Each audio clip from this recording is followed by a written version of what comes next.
નમસ્તે વિદ્યાર્થી મિત્રો, વેદ ડિજિટલ એજ્યુકેશનમાં હું ઋત્વી દેસાઈ આપ સૌનું હાર્દિક સ્વાગત કરું છું. વિદ્યાર્થી મિત્રો, ધોરણ 6 વિષય સમાજ ચેપ્ટર નંબર 6માં આપણે અશોકના ગાદી પર એટલે કે રાજ્યાભિષેક સુધીની વાત જોયેલી. અશોક ગાદી પર આવ્યો. આપણને ખબર છે કે અશોક છે એ મેં આગળના વિડીયોમાં જ વાત કરેલી કે અશોક છે એ સૌથી મોટો પુત્ર નહોતો, એટલે રાજા બનવાનો અધિકાર એનો નહોતો. એટલા માટે તેમ છતાં અશોકની યોગ્યતા જોઈને એના પિતાએ એને ગાદી આપેલી.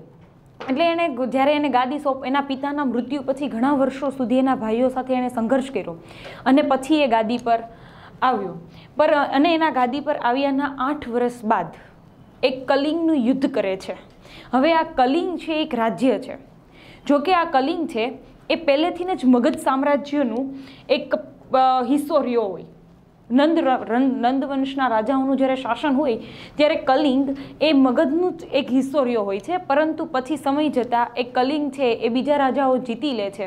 એટલે એ મગધનું જે પાર્ટ હતો એમાંથી, એટલે કે એક ભાગ હતો, મગધનો જ એક ભાગ હતો, એમાંથી એ નીકળી જાય છે.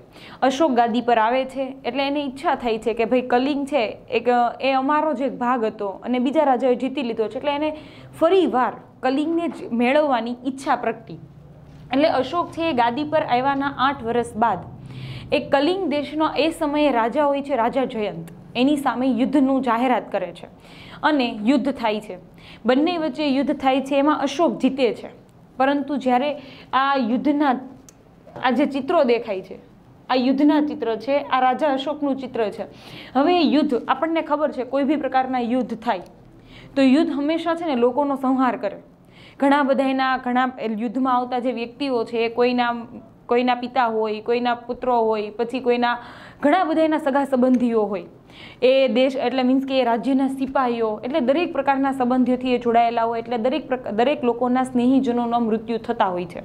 તો યુદ્ધના કારણે એમાં ઘણા લાખો લોકો મૃત્યુ પામ્યા, લાખો લોકોને ઈજાઓ થઈ અને જે લોકો મૃત્યુ પામ્યા એના બાળકો, એની સ્ત્રીઓ, એ બધા રડતા હતા. તો એ જ્યારે અશોક જીતી ગયો એટલે પછી એ યુદ્ધના વાતાવરણમાં, દ્રશ્યમાં, એટલે એ ફરે છે સ્થળે તો એને દેખાય છે કે ભાઈ ઘણા બધા લોકો એમાં મૃત્યુ પામ્યા. કેટલા લોકો, જે લોકોના સ્નેહીજનો મૃત્યુ પામ્યા હતા, એના બાળકો, એની સ્ત્રીઓ એ શું કરતી હોય છે, ત્યાં રડતી હોય છે, બાળકો રડતા હોય છે. આ દ્રશ્ય જોવે છે એટલે અશોકનું હૃદય પીગળે છે. એને એમ થાય છે કે આજે મેં કર્યું યુદ્ધ એ ખોટું કર્યું એમ. કારણ કે અશોક પાસે એટલું સામ્રાજ્ય હતું, ઉત્તર, દક્ષિણ, પૂર્વ, પશ્ચિમ ચારેય બાજુ એનું સામ્રાજ્ય વિકસાયેલું હતું. અને એમ છતાં એક વધારાનું રાજ્ય હોય કે ના હોય શું ફરક પડે. એમ છતાં એને જો મેળવવાની ઈચ્છા થઈને એના યુદ્ધ કર્યું, એના કારણે લાખો લોકોના મૃત્યુ થયા.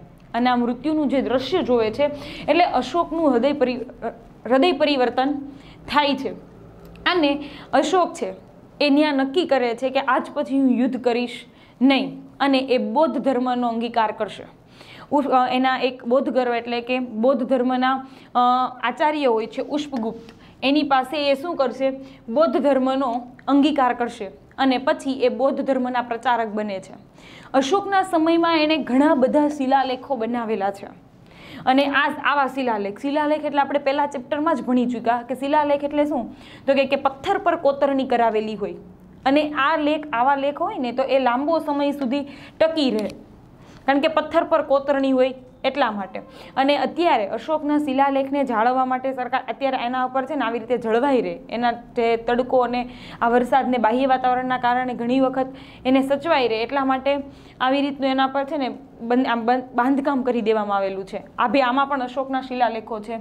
સૌથી વધારે એમ કહેવાય તો કે અશોકના શિલાલેખો અને સ્તંભલેખો છે. આ સ્તંભલેખ છે અને એ બ્રાહ્મી લિપિમાં લખવામાં આવેલા છે. એટલે અને એક શિલાલેખમાં એવું લખે છે કે ભાઈ આ યુદ્ધના કારણે, કલિંગનું જે યુદ્ધ થયું એમાં હજારો ને લાખો લોકો મૃત્યુ પામ્યા. અને પછી અશોક પોતે એવું લખે છે કે ભાઈ યુદ્ધ છે એ કોઈ વ્યક્તિ માટે સારું છે નહીં, અને તેથી જ ધર્મનો દરેક લોકો એમાં યુદ્ધમાં દરેક લોકોના સગા સ્નેહીઓ હોય છે એ એનાથી જુદા પડી જાય છે. અને એટલા માટે યુદ્ધ એ કોઈ પણ સંજોગોમાં સારું નથી. એટલા માટે એવું કહે છે કે ધર્મનું આચરણ કરીને પ્રેમ ભાવથી લોકોના દિલ જીતવા જોઈએ અને ધર્મનું આચરણ કરવું જોઈએ. અને પછી અશોક છે એ બૌદ્ધ ધર્મનો પ્રચારક બને છે. જોઈએ આપણે હવે ચોપડીમાં તો કે કલિંગનું યુદ્ધ અને અશોકનું હૃદય પરિવર્તન. એમ કહેવાય કે અશોકની જિંદગીનું આ છેલ્લામાં છેલ્લું યુદ્ધ હોય છે અને પછી એ યુદ્ધ પોતે તો નથી કરતો, પરંતુ એની પાછળની પેઢીઓ પણ યુદ્ધ ના કરે એટલા માટેના એ શિલાલેખો પણ બનાવે છે. મગધની પાડોશમાં આવેલ કલિંગ એટલે કે હાલનું ઓડિશા નંદ રાજાઓના સમયમાં મગધ સામ્રાજ્યનો એક ભાગ હતું. એટલે મેં એમ મગધની બાજુમાં જ આવેલું છે કલિંગ, અને એ જ્યારે નંદ સામ્રાજ્ય હતું, નંદ રાજાઓ હતા, ત્યારે મગધનો જ એક ભાગ હતો. પરંતુ મૌર્ય શાસનની સ્થાપના સમયે તે સ્વતંત્ર થઈ ગયેલું અને કલિંગને ફરી મગધનો સામ્રાજ્યનો ભાગ બનાવવાની મહત્વાકાંક્ષા એટલે શું થાય? ઈચ્છા. એ કલિંગનો જ એક ભાગ હતું, કલિંગ છે એ મગધનો જ એક ભાગ હતું.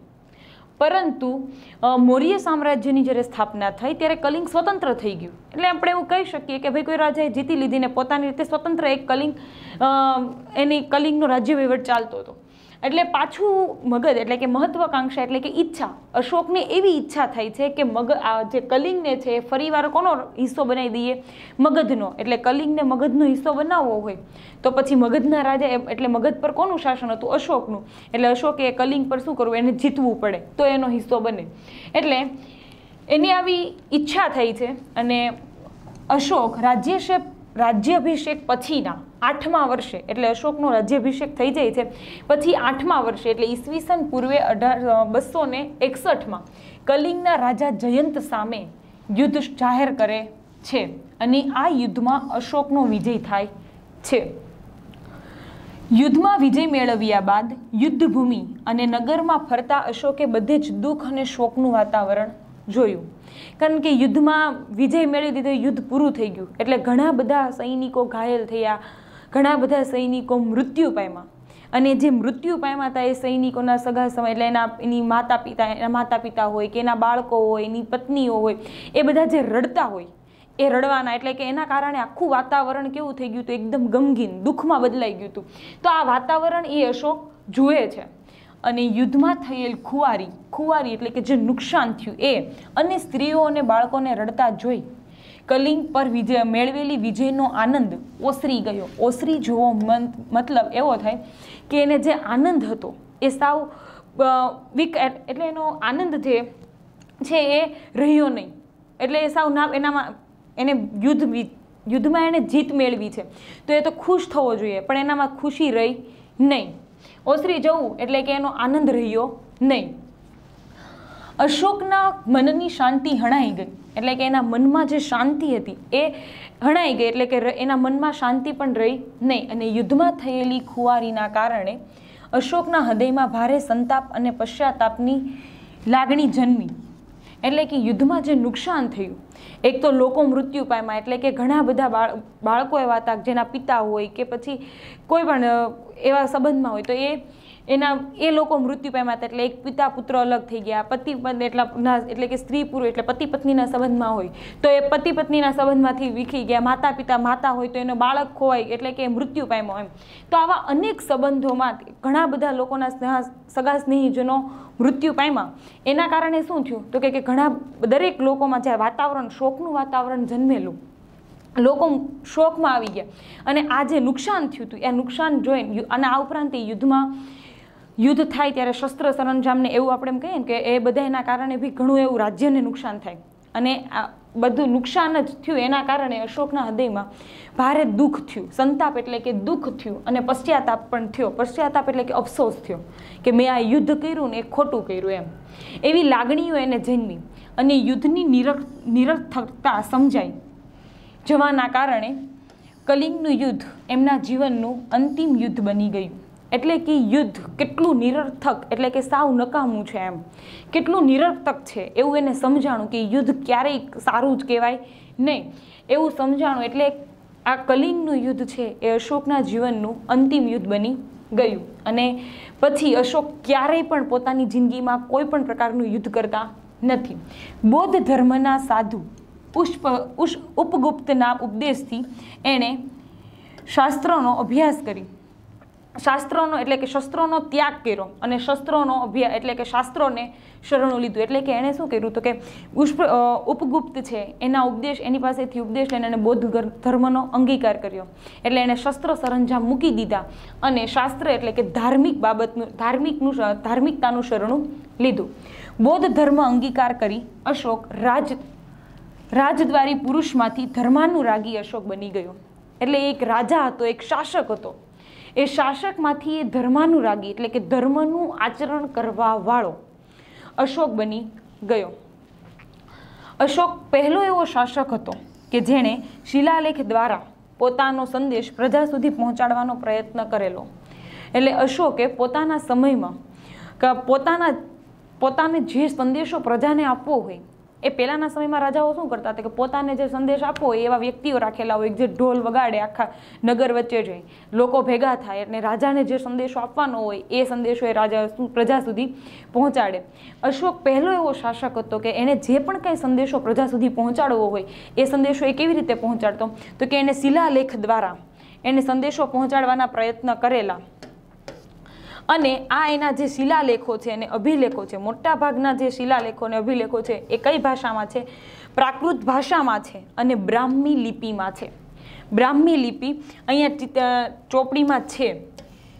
જો આધુનિક ભારતમાં મોટા ભાગની લિપિ છે એ શેમાંથી ઉતરી એવી છે? બ્રાહ્મી લિપિમાંથી જ વિકસેલી છે.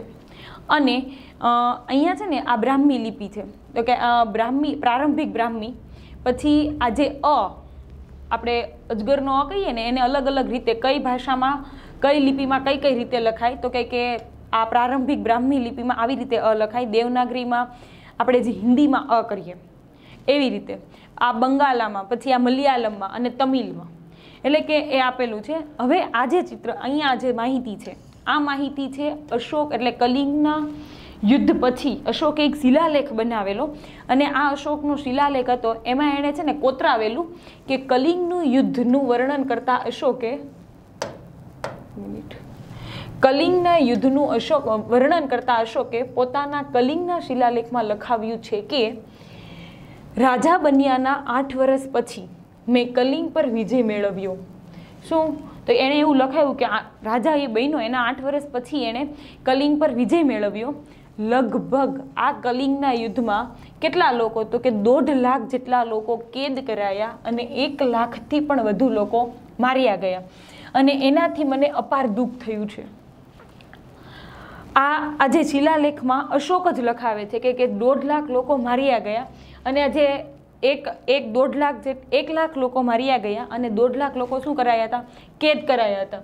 અને એનાથી એને અશોક એમ કહે છે કે મને અપાર દુઃખ થયું છે. જે લોકો પોતાના સગા સંબંધીઓ અને મિત્રોને ખૂબ ચાહે છે તથા પોતાના દાસો અને મૃતકો પ્રત્યે દયાવાન હોય તે પણ યુદ્ધમાં માર્યા જાય છે અથવા પોતાના સ્નેહીજનોને ખોઈ બેસે છે. કોઈ પણ પ્રકારનું યુદ્ધ હોય, દરેક પ્રકારના યુદ્ધમાં લોકો મૃત્યુ પામે એટલે એ કોઈના મિત્ર સગા સંબંધીઓ હોય છે અને આ દરેક લોકોના સગા સ્નેહી વ્યક્તિ શું કરે છે? ખોઈ બેસે છે. એટલે તેનાથી મને પશ્ચાતાપ થઈ રહ્યો છે. આવું એ સમયે અશોક શિલાલેખમાં લખાવે છે કે આ યુદ્ધના કારણે મને પશ્ચાતાપ એટલે કે અફસોસ થઈ રહ્યો છે. એમ હવે મને પછતાવો થાય છે અને હવે મેં ધમ્મ પાલન એટલે કે ધર્મ પાલન કરવાનો અને અન્ય લોકોને તેનો ઉપદેશ આપવાનો નિશ્ચય કર્યો છે. અને અશોક એમ કહે છે કે હવે હું શું કરીશ? ધર્મનું પાલન કરીશ અને બીજા લોકોને ધર્મનું પાલન એટલે કે આ લોકો ધર્મનું પાલન કરે એવો હું શું કરીશ? ઉપદેશ આપીશ. હું માનું છું કે ધર્મના માધ્યમથી લોકોના દિલ જીતવા એ જબરજસ્તીથી વિજય મેળવવા કરતાં વધારે સારું છે. આવું અશોક કહે છે કે ધર્મના માધ્યમથી, ધર્મની બાબત ધાર્મિક એટલે કે ધર્મના માધ્યમથી લોકોના દિલ જીતવા એ જબરજસ્તી કરીને લોકોના એટલે કે રાજ્ય જીતવું એના કરતાં ધર્મના માધ્યમથી જીતવું ને એ વધારે સારું છે. અને હું આ અભિલેખ ભવિષ્ય માટે એક સંદેશારૂપ કોતરાવી રહ્યો છું કે મારા પછી મારા પુત્રો અને પૌત્રો પણ યુદ્ધ ન કરે. એટલે અશોક તો કલિંગના યુદ્ધ પછી આજીવન યુદ્ધ કરતો જ નથી, પરંતુ એ આવા શિલાલેખ કોતરાવીને એવું એક કહે છે કે એ એવું કહે છે કે મારા પુત્રો અને પૌત્રોને પણ હું યુદ્ધ કરવાની શું પાડે છે, ના પાડે છે. અને એમ કહે છે કે ધર્મનો ફેલાવો કેવી રીતે કરી શકાય તે અંગે તેમણે વિચારવું જોઈએ. એટલે એ પણ એમ કહે છે કે ભાઈ ધાર્મિક બાબતનું શું કરવાનું છે, પાલન કરવાનું છે, ધર્મનું આચરણ કરવાનું છે. અને અશોકનો જુનાગઢ પર્વત તરફ દામોદર કુંડ જતા અશોકનો શિલાલેખ મળી આવેલ છે.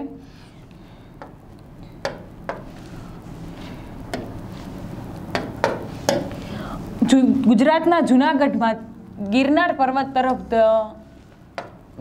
પર્વત તરફ દામોદર કુંડ જતા અશોકનો શિલાલેખ મળી આવેલ છે, જે પ્રાકૃત ભાષામાં લખાયેલ છે. અશોકના સમયમાં મોસ્ટ ઓફ એટલે જે પણ કાંઈ શિલાલેખો અભિલેખો હતા એ પ્રાકૃત ભાષામાં જ લખાયેલા છે. અને આ શિલાલેખમાં 3 રાજવીઓના લેખો છે. આ લેખ રાજા મહાક્ષત્રપ રુદ્રરામાનો છે. આ લેખમાં મૌર્ય રાજા ચંદ્રગુપ્તના રાષ્ટ્રીય પુષ્પગુપ્ત દ્વારા નિર્માણ કરવામાં આવેલ સુદર્શન તળાવ અને અશોકના રાષ્ટ્રીય યવનરાજ દ્વારા સિંચાઈ માટે તેમાંથી નહેરો કાઢવામાં આવી એની વિગતો છે. રાષ્ટ્રીય એટલે કે ચંદ્રગુપ્તના સમયમાં આપણે જોયું હતું કે ભાઈ એનો મંત્રી હતો પુષ્પગુપ્ત, એણે શું કરેલું, સુદર્શન તળાવ બનાવેલું. હવે આણે ચંદ્રગુપ્ત મૌર્યના સમયમાં જે પુષ્પગુપ્તે આ સુદર્શન તળાવની રચના કરેલી એમાંથી સિંચાઈ એટલે કે નહેરો કાઢી અને સિંચાઈ કરવાનું કામ એટલે કે સિંચાઈ માટે નહેરો કાઢવાનું કામ કોણે કરેલું, તો કે અશોકનો મંત્રી હતો યવનરાજ, એણે. અને આની માહિતી શેમાંથી મળે છે, તો કે આપણા જે શિલાલેખો મળી આવેલા છે ગુજરાતના જુનાગઢમાંથી જે અશોકના શિલાલેખો મળી આવેલા છે એમાંથી આ માહિતી મળે છે. જે સ્થળોએ અશોકના શિલાલેખ મળ્યા છે તેની વધુ માહિતી આપણે આગળનો જે નકશો છે આ નકશામાં આપણને દેખાય છે કે એના પરથી આપણે જાણી શકીએ કે ભાઈ કઈ કઈ જગ્યાએથી અશોકના શિલાલેખો મળી આવેલા છે. આ જે પિંક તમને જે ગુલાબી ટપકા દેખાય છે એ દરેક જગ્યાએથી ઉત્તરથી આપણે મેં કીધું કારણ કે અશોકનું સામ્રાજ્ય છે સમગ્ર ભારતમાં પથરાયેલું હતું અને આ દરેક જગ્યાએથી અશોકના શિલાલેખો મળી આવેલા છે. બાળ મિત્રો, આપણે અહીં સુધી રાખીએ. આગળ અશોકનો રાજ્ય વહીવટ અને એ સમયગાળા દરમિયાનનો રાજ્ય વહીવટ અને અશોક જે ધર્મનું આચરણ કરે છે એ પછી એનું ધર્માચરણ કરતો જે અશોક છે એની માહિતી આપણે આગળના વિડીયોમાં મેળવીશું.